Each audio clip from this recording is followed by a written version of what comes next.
नमस्कार दोस्तों। आज इस वीडियो में मैं आप लोगों को बताऊंगा स्टार डेल्टा का फेज का वायरिंग आपको किस तरह करना है और कंट्रोलिंग का वायरिंग आपको किस तरह करना है। इसके साथ दोस्तों और क्या बताऊंगा, स्टार डेल्टा में आपका क्या क्या प्रॉब्लम आता है और आपको ठीक कैसे करना है। और जब आप कोई भी प्राइवेट कंपनी में आप इंटरव्यू दीजिएगा तो आपको इंटरव्यू में क्या क्या क्वेश्चन पूछता है।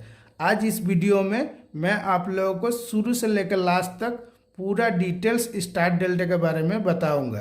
तो चलिए फ्रेंड, आज की वीडियो स्टार्ट करते हैं।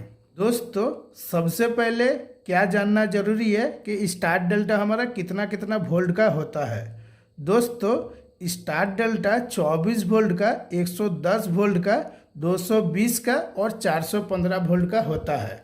इंटरव्यू में आपको पूछता है कि ये जो 24 वोल्ट, 110 वोल्ट या 220 वोल्ट या 415 वोल्ट के स्टार डेल्टा स्टार्टर आपको कहाँ पे देखने के लिए मिलता है। 24 वोल्ट दोस्तों आपका प्राइवेट कंपनी में जो एयर कंप्रेसर रहता है उसमें आपका पीएलसी सिस्टम रहता है, उसमें आपका 24 वोल्ट का स्टार डेल्टा स्टार्टर आपको मिलेगा। तो क्या होता है, ये जो 24 वोल्ट से लेकर आपका 415 वोल्ट तक है, इसमें क्या होता है कि आपका सीमेंस का कॉन्ट्रैक्टर बोलिए या कोई भी कंपनी का कॉन्ट्रैक्टर बोलिए। जैसे हम एक एग्जांपल आपको दे रहे हैं, जैसे 3TF46, ये आपको 24 वोल्ट का भी कॉन्ट्रैक्टर आता है और आपका 110 वोल्ट का भी आता है और 220 वोल्ट का भी आता है और 415 वोल्ट का भी आता है। इसीलिए इंटरव्यू में जब आपसे क्वेश्चन पूछता है कि स्टार डेल्टा स्टार्टर आपका कितना कितना वोल्ट का होता है, तो 24, 110, 220 और 415 इतना ही आपको बताना है।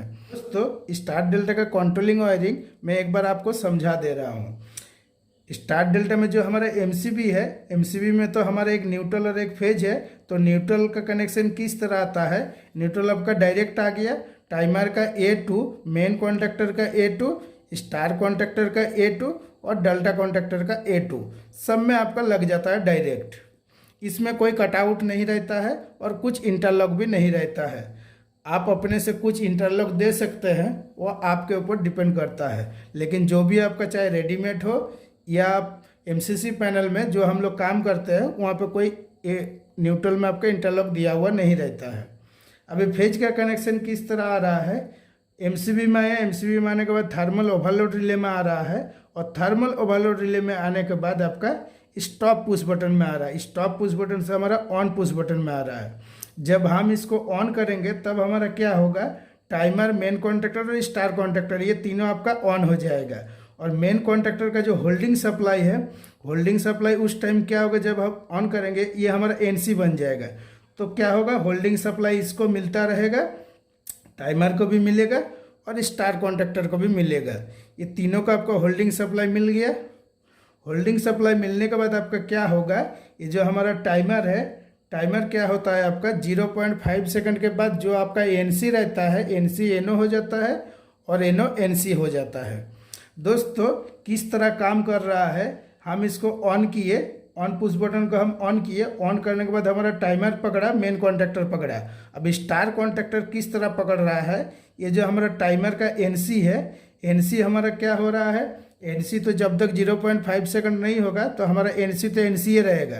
और ये जो डेल्टा कॉन्ट्रैक्टर का एनसी है, मतलब ये जो डेल्टा कॉन्ट्रैक्टर है, इसका एनसी से होकर हमारा स्टार कॉन्ट्रैक्टर पकड़ रहा है। डेल्टा कॉन्ट्रैक्टर और स्टार कॉन्ट्रैक्टर पे आपका एक इंटरलॉक दिया हुआ रहता है। दोस्तों, तब हमारा टाइमर, मेन कॉन्ट्रैक्टर और स्टार कॉन्ट्रैक्टर ऑन हो गया।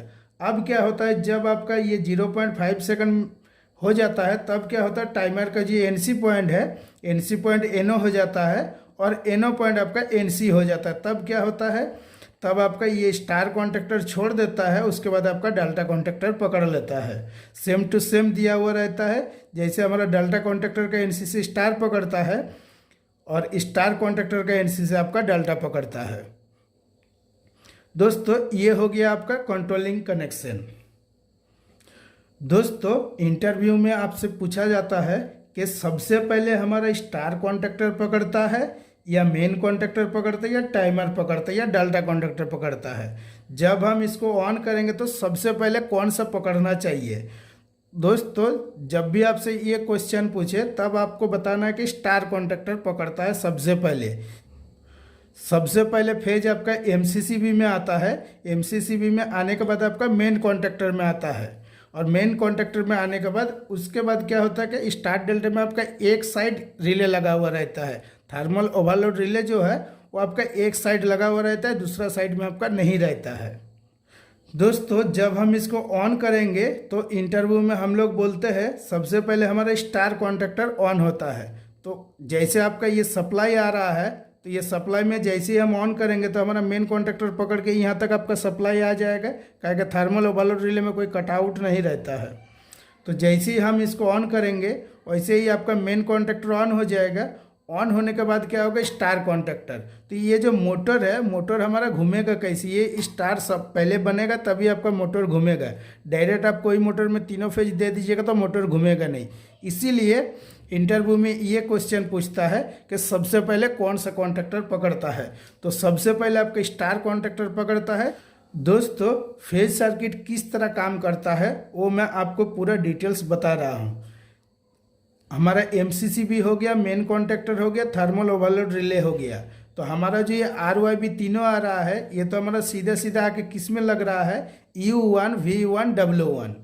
तो क्या होता है दोस्तों, जो हमारा एमसीसीबी है, चाहे एमसीसीबी का ऊपर से भी आपका ये तीनों वायर टैप किया हुआ रहता है, कभी कभी आपका नीचे से भी टैप किया हुआ रहता है। मैं जैसे नीचे से टैप करके आपको दिखाया हूँ, ज़्यादातर आपको नीचे से एमसीसीबी का आपको नीचे से ही टैप किया हुआ देखने के लिए मिलेगा।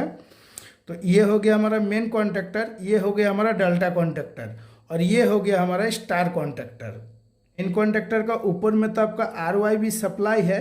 जैसे ही आप यहाँ से ऑन करते हैं तो आपका मेन कॉन्टैक्टर पकड़ता है, और पकड़ने के बाद थर्मल ओवरलोड रिले होकर मोटर में आपका RYB सप्लाई पहुँच जाता है। तो स्टार कॉन्टैक्टर में हमारा क्या होता है, W2 U2 और V2। इस पे जब तक आपका ऊपर में एगो शॉर्ट किया हुआ रहता है स्टार में, इसी को हम लोग स्टार बोलते हैं। देख के कि ये हमारा स्टार कॉन्टैक्टर है, तो ये ऊपर में शॉर्ट रहता है। तो ये जब तक शॉर्ट रहेगा तब तक आपका मोटर चालू रहेगा। इसी को हम लोग स्टार कनेक्शन बोलते हैं। दोस्तों जब हमारा ये टाइमर 0.5 सेकंड हो जाएगा तब क्या होगा, ये आपका स्टार कॉन्टैक्टर छोड़ देगा। उस टाइम क्या होगा, आपका ये 0.5 सेकंड के बाद आपका ये डाल्टा कॉन्टैक्टर पकड़ेगा। तो डाल्टा कॉन्टैक्टर जब पकड़ेगा तब आपको फेज रोटेशन मिलाना है। अगर यहाँ पे जब आपका डाल्टा कॉन्टैक्टर पकड़ेगा, अगर फेज रोटेशन ठीक से नहीं मिलाइएगा तो आपका मोटर घूमेगा नहीं। अगर आप कुछ बाईपास करके रखिएगा तो आपका मोटर जल भी जाएगा। जैसे हमारा ये थर्मल ओवरलोड रिले है, थर्मल ओवरलोड रिले को अगर आप बाईपास करके रखिएगा तो आपका मोटर जल जाएगा। एमसीसीबी जो लगा हुआ है, एमसीसीबी को अगर आप बाईपास कर दीजिएगा तो आपका तो धमाका हो जाएगा। धमाका मतलब बास्ट हो जाएगा। ये सब बाईपास वगैरह नहीं करना है। स्टार डेल्टा में ज़्यादातर बाईपास नहीं करना चाहिए। देखिए जैसे ये आर आ रहा है, आर हमारा क्या हो रहा है, आर में तो हमारा डेल्टा कॉन्टैक्टर पे भी एक आर चाहिए, तो आर से आर हम मिला दिए हैं। तो वाई के साथ क्या है, वाई भी वाई के साथ आपका ये डेल्टा कॉन्टैक्टर में दिया हुआ है, बी फेज भी आपका दिया हुआ है। तो हमारा R phase, Y phase, B phase, जैसे हमारा आर वाई बी हो गया, यहाँ पर भी आर वाई बी हो गया। अब क्या होता है दोस्तों, जो आपका ये नीचे वाला सप्लाई जाता है तो यहाँ से आपका टैप किया हुआ रहता है स्टार में चलने के लिए। तो यहाँ पर अगर चाहे जैसे हम RYB की YBR करके आप अगर शॉर्ट कीजिएगा फिर भी कोई दिक्कत नहीं, कैसे भी करके ये कॉन्टैक्टर के ऊपर में जाकर आपको शॉर्ट होना चाहिए। अगर मान लीजिए अगर आप कॉन्टैक्टर नहीं लगाते हैं, डायरेक्ट या शॉर्ट कर देता है, फिर भी आपका मोटर चालू हो जाएगा, कोई दिक्कत नहीं होता है। लेकिन दिक्कत कब होता है, जब आपका डाल्टा होता है। डाल्टा होने के बाद क्या होगा, आपका फेज रोटेशन अगर मैच नहीं होगा तो आपका मोटर चलते चलते 5 सेकंड, जैसे ये टाइमर आपका 5 सेकंड में सेटिंग है, 5 सेकंड बाद क्या होगा, मोटर आपका ऑटोमेटिक बंद हो जाएगा। इसीलिए दोस्तों फेज रोटेशन हमारा ठीक से मिलाना है। तो फेज रोटेशन दोस्तों किस तरह मिलाना है, जैसे हम इसमें आर सप्लाई दिए, U1 में हमारा आर सप्लाई है, तो U2 में आपका कभी भी आर सप्लाई नहीं होना चाहिए। तो हमारा यहाँ पे जो आर है, ये हमारा 2 गो आर हो गया। तो हम क्या क्या सप्लाई दिए हैं, U1 दिए है, W2 दिए है, मतलब हमारा फेज टू फेज कभी भी आपका शॉर्ट नहीं हुआ। और U1 से लेके U2 अगर आप चेक करिएगा तो आपको 415 वोल्ट भी बताएगा। लेकिन U1 से U2 जब आप देखिएगा, एक कॉइल होता है, एक कॉइल में तो आपको 415 वोल्ट बताएगा नहीं, कॉइल टू कॉइल शॉर्ट हो जाता है, इसीलिए U1 U2 हो गया। अब जो हमारा वाई फेज है, वाई फेज में आपका V1 दिया हूँ और यहाँ पे आपका U2 दिया हुआ है, मतलब V1 के साथ U2 आपका शॉर्ट नहीं है, इसीलिए आपका फेज रोटेशन में आपको कुछ दिक्कत भी नहीं होता है। W1 के साथ क्या है आपका V2, तो हमारा फेज टू फेज आपका शॉर्ट नहीं हुआ, एकदम सेपरेट आराम से आपका मोटर चालू हो जाएगा और कुछ दिक्कत भी नहीं होता है। तो ये तो दोस्तों हो गया आपका फेज रोटेशन। अब मोटर अगर आपका उल्टा घूम रहा है तब दोस्तों क्या करना है। दोस्तों अगर आपका मोटर उल्टा घूम रहा है और उल्टा घूमने के बाद क्या होता है, आप यहाँ पर भी चेंज करते हैं, ज़्यादातर आपका चेंज होता है पैनल का टर्मिनल में या मोटर टर्मिनल में। यहाँ आपको किस तरह चेंज करना है, जैसे आप U1 में R दिए हैं और V1 में Y दिए हैं, तो जब आप चेंज करिएगा तो आपको मान लीजिएगा Y इधर कर रहा है, R इधर कर रहा है, तो इधर भी आपको चेंज करना है। चाहे आपका जो मेन सप्लाई आ रहा है, मेन सप्लाई पे भी चेंज करना है और डेल्टा साइड पे भी चेंज करना है, दोनों केबल आपको चेंज करना है। तब हमारा क्या हो जाएगा, आपका R के जगह Y हो जाएगा और Y के जगह आपका R हो जाएगा। जब दो केबल जब तक आप चेंज नहीं करिएगा तब तक आपका फेज रोटेशन मैच नहीं होगा और मोटर सीधा तरफ नहीं घूमेगा। हम लोग क्या करते हैं, जब भी आपका मोटर उल्टा हो जाता है, चाहे आपका Y और B घुमाइए फिर भी कोई दिक्कत नहीं है, या R और Y घुमाइए फिर भी कोई दिक्कत नहीं है। जब भी आपको घुमाना है केबल, मतलब कनेक्शन करना है, अगर मोटर उल्टा है तो Y हमारा इधर चला जाएगा, B इधर आ जाएगा। और इस पे भी आपका डेल्टा कॉन्टैक्टर पे भी सेम करना है, Y हमारा इधर जाएगा, B हमारा इधर आ जाएगा। इधर जो कीजिएगा इधर भी आपको सेम टू सेम करना है, तब आपका मोटर सीधा घूम जाएगा। और एक आसान तरीका क्या होता है दोस्तों, ये जो RYB है, इसको अगर इनकमिंग सप्लाई को अगर आप घुमा देते हैं तो यहाँ पे आपको कुछ करने की ज़रूरत नहीं है। फेज सर्किट में क्या प्रॉब्लम आता है दोस्तों, जैसे आपका 1 घंटा 2 घंटा मोटर चलता है और चलने के बाद क्या होता है, आपका ट्रिप हो जाता है। ये प्रॉब्लम तो हर जगह आता है, जो लोग काम कर रहे हैं उन लोगों को तो बहुत बढ़िया से मालूम है कि हाँ ये प्रॉब्लम आता है। तो उस टाइम ज़्यादातर प्रॉब्लम क्या रहता है, ये जो आपका मोटर टर्मिनल का केबल है, केबल कभी लूज रहता है या केबल कभी गर्म होता है।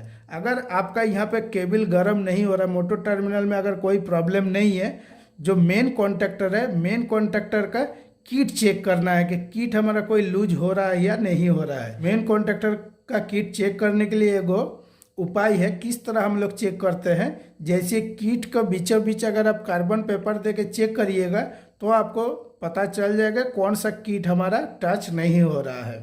ये है सबसे आसान तरीका।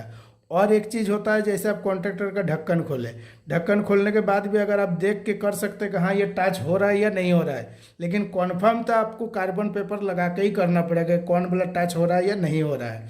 चाहे आपका मेन कॉन्टैक्टर हो या स्टार हो या आपका डेल्टा हो। दोस्तों स्टार डेल्टा स्टार्टर में एक प्रॉब्लम हम लोगों को ज़्यादातर मिलता है, जब आप कोई भी मोटर का नया कनेक्शन करते हैं तब आपका क्या होता है, जब आप मोटर को स्टार्ट करते हैं तो स्टार्ट करने के बाद आपका शुरू में क्या होता है कि मोटर आपका चालू हो जाता है। चालू किस लिए हो जाता है, यहाँ पे आपका स्टार कनेक्शन बना हुआ है, इसीलिए आपका मोटर चालू हो जाता है, तब आपका स्टार में चलता है।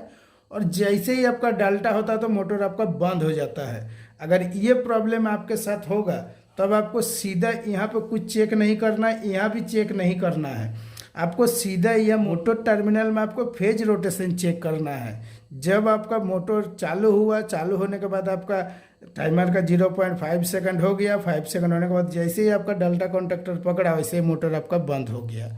जैसे मोटर आपका बंद होगा उस टाइम आपको फेज रोटेशन चेक करना है मोटर का। फेज रोटेशन में ही आपका प्रॉब्लम है, दूसरा और कहीं प्रॉब्लम नहीं है। दोस्तों आज के वीडियो के लिए इतना ही। वीडियो अगर अच्छा लगेगा तो लाइक शेयर कमेंट जरूर कीजिएगा।